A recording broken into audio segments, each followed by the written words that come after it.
আসসালামু আলাইকুম। সাদিয়া কুকিং হাউজে সবাইকে স্বাগতম। আজকে আমি আপনাদের সাথে সবচেয়ে কমন এবং সহজ একটা রেসিপি শেয়ার করছি। আর এই রেসিপিটি হচ্ছে চিজি পাস্তা নুডলস। আমরা পাস্তা নুডলস আলাদা আলাদা করে অনেক সময় তৈরি করে থাকি, কিন্তু আজকে আমি পাস্তা এবং নুডলস একই সাথে রান্না করেছি এবং তা চিজ দিয়ে। এটি খেতে খুবই সুস্বাদু। চলুন তাহলে রেসিপিটি তৈরি করি। চুলায় একটা হাঁড়ি বসালাম, হাঁড়ির মধ্যে পরিমাণ মতো পানি দিয়ে দিলাম। পানিটা দেওয়ার পর স্বাদ মতো লবণ দিয়ে দিলাম।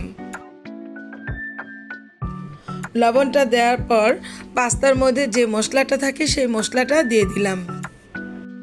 মশলাটা দেওয়া হয়ে গেল, ওদিকে পানিটাও ফুটে উঠেছে। এর মধ্যে এখন 1 কাপ পাস্তা দিয়ে দিচ্ছি। পাস্তাটা আগে সিদ্ধ করে নিব। এটাকে একটু ভালোভাবে নেড়ে চেড়ে দিচ্ছি যাতে ভালোভাবে সিদ্ধ হয়। এই পাস্তাটাকে একটু 4-5 মিনিটের মতো সিদ্ধ করে নিতে হবে। এই যে দেখুন, পাস্তাটা আমার প্রায় সিদ্ধ হয়ে গিয়েছে। এবার এখানে দিয়ে দিচ্ছি 1 প্যাকেট কোকোলা নুডলস। কোকোলা নুডলসটা মাঝখান থেকে ভেঙে দিলাম। তারপর এটাকেও পাস্তার সাথে নেড়ে চেড়ে মিশিয়ে দিচ্ছি। এখানে 1 টেবিল চামচ পরিমাণ তেল দিয়ে দিলাম। তেলটা দিলে নুডলস আর পাস্তাটা খুবই ঝরঝরে হবে। নুডলসটা সিদ্ধ হতে বেশি সময় লাগবে না, পাস্তাটা সিদ্ধ হতে একটু সময় লাগবে। এজন্য পাস্তাটা আগে সিদ্ধ করে নিয়েছি, তারপর নুডলসটা সিদ্ধ করে নিলাম। এরপর এটাকে চুলা থেকে এবার নামিয়ে নিচ্ছি। এখন এই পাস্তা আর নুডলসটাকে একটা চালনির মধ্যে নিয়ে নিচ্ছি এবং পানিটা ঝরিয়ে নিচ্ছি। সবগুলো পাস্তা নুডলস এই স্ট্রেনারের মধ্যে নিয়ে নিলাম।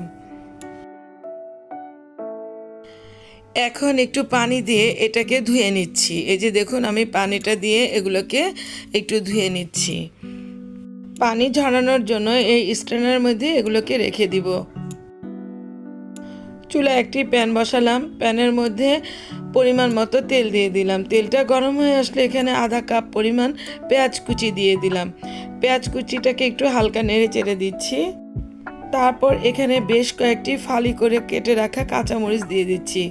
এতে করে খুব সুন্দর একটা স্মেল বের হবে।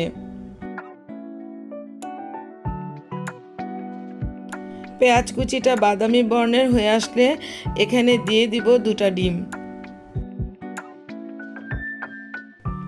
ডিম দুটো ভেঙে দিয়ে দিলাম। এরপর এই ডিমটাকে একটু নেড়ে চেড়ে ভেঙে নিব, অর্থাৎ একটু ঝুরা ঝুরা করে নিব।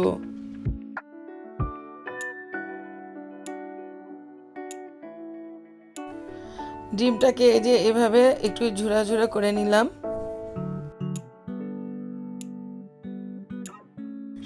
এই সময় চুলার হিটটি একদম লোতে থাকবে। এখন এই পর্যায়ে সিদ্ধ করে রাখা পাস্তা এবং নুডলসটা দিয়ে দিচ্ছি। এখন এগুলোকে খুব ভালোভাবে নেড়ে চেড়ে দিতে হবে। দিয়ে দিচ্ছি 1 প্যাকেট চিকেন মশলা। এটা দেওয়ার পর এই পাস্তা এবং নুডলসটাকে খুব ভালোভাবে নেড়ে চেড়ে মিশিয়ে দিতে হবে। তারপর দিয়ে দিলাম 2 পিস স্লাইস করা চিজ।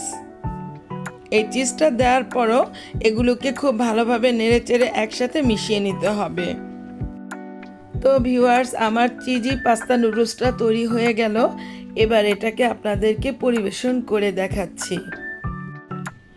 এই যে দেখুন কতটা সুন্দর হয়েছে এবং অনেকটাই ঝরঝরে হয়েছে। আমার এই চিজি পাস্তা নুডলসের রেসিপিটা আপনাদের এতটুকু ভালো লেগে থাকে তাহলে আপনারা আমাকে লাইক, শেয়ার, কমেন্টস এবং সাবস্ক্রাইব করতে ভুলবেন না প্লিজ। আর যারা আমাকে সাবস্ক্রাইব করেছেন তাদেরকে অসংখ্য অসংখ্য ধন্যবাদ। আবার হাজির হব অন্য কোনো সময়ে অন্য কোনো রেসিপি নিয়ে। আল্লাহ হাফেজ।